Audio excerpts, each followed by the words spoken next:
আসসালামু আলাইকুম everyone, welcome to my channel. আজকে আমি বিকেলের নাস্তার জন্য একদমই অন্যভাবে একটা বিস্কুট তৈরি করে দেখাবো। আজকে আমি তৈরি করব আটা দিয়ে সুগার ফ্রি সল্ট বিস্কুট। যেন এই বিস্কুটটা সবাই খেতে পারে, তাই আমি কোনো রকমের চিনি এখানে দিব না। নিজের হাতে তৈরি করা বিস্কুট দিয়ে বিকেলের 1 কাপ চা কিন্তু খেতে অসাধারণ লাগে।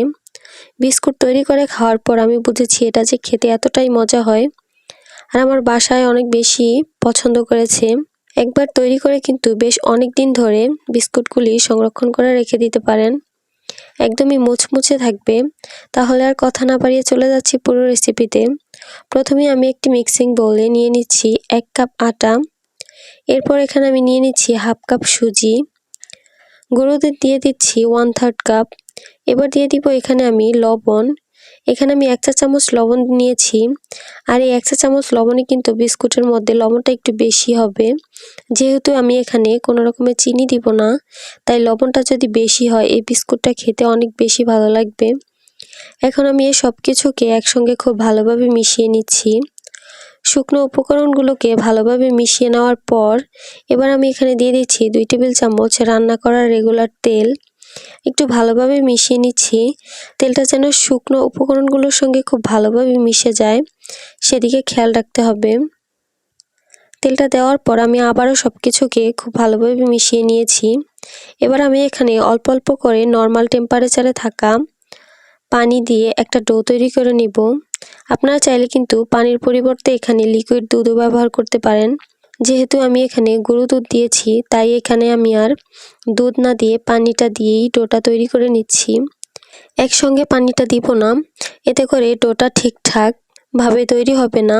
আমি অল্প অল্প করে দিব আর মিশাতে থাকবো। ডোটাকে কিন্তু খুব বেশি সফট বা খুব বেশি নরম করে ফেলা যাবে না। ডোটা একদমই নরমালভাবে তৈরি করতে হবে। পানির পরিমাণটা আমি বলে দিচ্ছি না, তাই আপনারা দেখে একটু বুঝে নিতে হবে ডোটা কিভাবে আমি তৈরি করছি।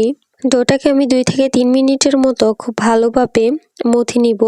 এতে করে ডোটা কিন্তু সফট হবে আর একদম স্মুথ হবে, তবে অনেক বেশি সফট হবে না। এবার এই ডোটা দিয়ে আমি একটা রুটি বানিয়ে নিচ্ছি। ডোটাকে আমি একটা ছড়ানো জায়গায় রেখে বেলে নিব। যদি মনে হয় ডোটা বেশি আছে তাহলে এটাকে 2 ভাগে ভাগ করেও নিতে পারেন। রুটিটাকে আমি এইভাবে বেলে নিব, না বেশি খুব মোটা হবে, না বেশি খুব পাতলা হবে। বিস্কুটগুলো ঠিক আমরা যেরকম রাখতে চাইবো সেভাবেই রুটিটাকে বেলে নিব। তবে রুটিটা খুব বেশি মোটা করে বেলে নিলে বিস্কুটগুলো কিন্তু মুচমুচে হবে না। রুটিটা বেলে নেওয়া হয়ে গেলে রুটির চারপাশের অসমান অংশগুলোকে আমি কেটে স্কোয়ার শেপ করে নিব।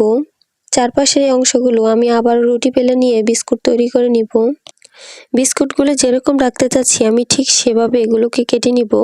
আপনারা চাইলে চওড়া করে নিতে পারেন, আবার চাইলে চিকন করেও বিস্কুটগুলোকে কাটতে পারেন।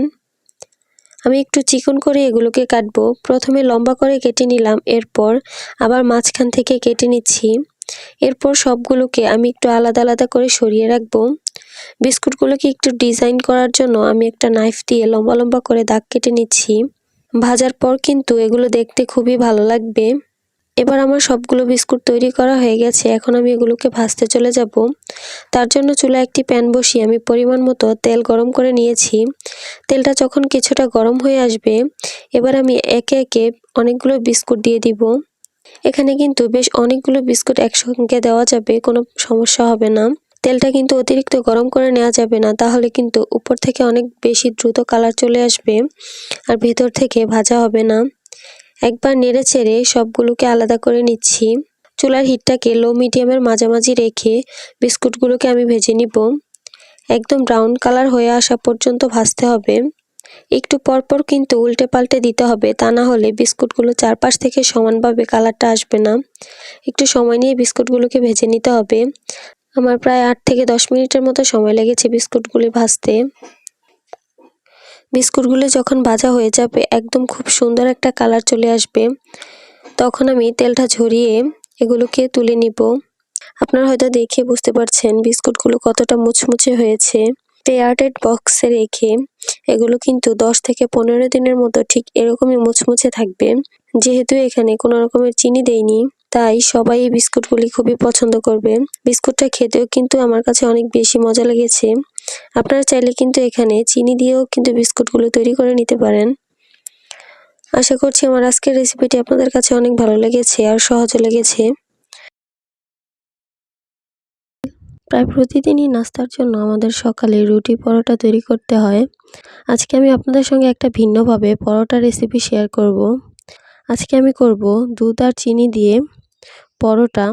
পরোটাটা অন্য যে কোনো পরোটা থেকে অনেক বেশি টেস্টি হয় আর সারাদিন ধরে কিন্তু একদমই সফট থাকবে। বাচ্চাদের টিফিনের জন্য কিন্তু আপনারা এই পরোটাটা দিতে পারেন, খুবই পছন্দ করবে। একদমই সহজ করে দেখানোর চেষ্টা করেছি।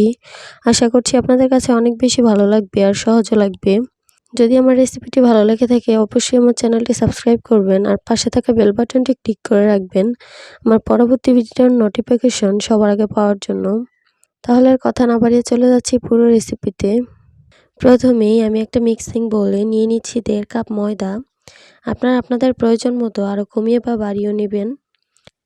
এরপর এখানে আমি দিয়ে দিচ্ছি 2 টেবিল চামচ চিনি, লবণ দিয়ে দিচ্ছি 1/2 চা চামচ, গুঁড়া দুধ দিয়ে দিচ্ছি 1 টেবিল চামচ, 2 টেবিল চামচ দিয়ে দিচ্ছি রান্না করা রেগুলার তেল। এবারে সব কিছুকে আমি হাত দিয়ে খুব ভালোভাবে মিশিয়ে নেব। ভালোভাবে মেশানো হয়ে গেছে। এবার আমি এখানে 1 কাপ কুসুম গরম দুধ নিয়ে নিয়েছি আর এই দুধটা দিয়ে আমি ডোটা তৈরি করে নিব।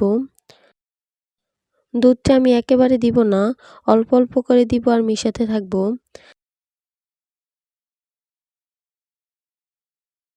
আমার এখানে ডোটা তৈরি করা হয়ে গেছে। আমি একটা ঢাকনা দিয়ে ঢেকে রেখে দিব 10 মিনিটের জন্য। আর 10 মিনিট পর এই ডোটা আরও কিছুটা সফট হয়ে যাবে। আমি এই ডোটাকে আরও কয়েক সেকেন্ডের জন্য ভালোভাবে মথে নিচ্ছি। এরপর এখানে আমি পরোটার জন্য লেচি কেটে নিব। এবার এই লেচিটা দিয়ে আমি একটা রুটি বেলে নিব। সামান্য ময়দা ছিটিয়ে আমি রুটিটা বেলে নিচ্ছি। রুটিটা বেলা হয়ে গেলে আমি রুটিটার উপরে 1 চা চামচ তেল দিয়ে দিচ্ছি। এবার তেলটাকে আমি রুটির চারপাশে ছড়িয়ে দিচ্ছি। এরপর এখানে দিয়ে দিচ্ছি চিনি। চিনিটাকেও চারপাশে ভালোভাবে ছড়িয়ে দিচ্ছি। এবার দিয়ে দিচ্ছি গুঁড়ো দুধ। গুঁড়ো দুধটাকেও আমি খুব ভালোভাবে চারপাশে ছড়িয়ে দিচ্ছি। এবার আমি রুটিটাকে ভাঁজ দিয়ে দিব। প্রথমে আমি 2 পাশ থেকে দিয়ে দিলাম, এরপর বাকি 2 সাইড থেকেও হালকা করে ভাঁজ দিয়ে চেপে লাগিয়ে নিচ্ছি। দেওয়া হয়ে গেলে আমি সামান্য ময়দা ছিটিয়ে আবারও বেলে নিচ্ছি। দেখতেই পাচ্ছেন আমার একটা পরোটা কিন্তু বেলা হয়ে গেছে। পরোটাগুলিকে আমি অনেক বেশি পাতলা বা অনেক বেশি ভারী রাখবো না। নর্মালি রুটি পরোটা আমরা যেভাবে বেলি এভাবেই বেলে নিব। এখন পরোটাগুলি ভাজতে চলে যাচ্ছি। চুলায় একটা প্যান বসিয়ে দিয়েছি। এই প্যানটাকে আমি মিডিয়াম হিটে গরম করে নিয়েছি হালকাভাবে। এরপর আমি পরোটা দিয়ে দিলাম। 30 থেকে 40 সেকেন্ডের মতো একটা পাশ ভেজে নেওয়ার পর আমি অন্য পাশটা উল্টে দিচ্ছি। আমি কিছুক্ষণের জন্য সেঁকে নিব। এরপর আমি এখানে দিয়ে দিচ্ছি 1 চা চামচ তেল। এবার 2 পাশ থেকে একটু চেপে চেপে পরোটাকে ভেজে নিচ্ছি। দেখতেই পাচ্ছেন পরোটাটা কিন্তু খুব সুন্দরভাবে ফুলে উঠেছে। আর ঠিক একইভাবে সবগুলো পরোটা আমি এভাবেই উল্টে পাল্টে ভেজে নিব। এবার একটা এয়ারটাইট বক্সে রেখে এই পরোটাগুলি সারাদিনের জন্য ঠিক একইভাবে রাখতে পারবেন। আশা করছি আমার আজকের রেসিপিটি আপনাদের কাছে অনেক ভালো লেগেছে আর সহজও লেগেছে। আমার রেসিপিটি যদি ভালো লেগে থাকে অবশ্যই আমার চ্যানেলটি সাবস্ক্রাইব করবেন আর পাশে থাকা বেল বাটনটি ক্লিক করে রাখবেন আমার পরবর্তী ভিডিওর নোটিফিকেশন সবার আগে পাওয়ার জন্য।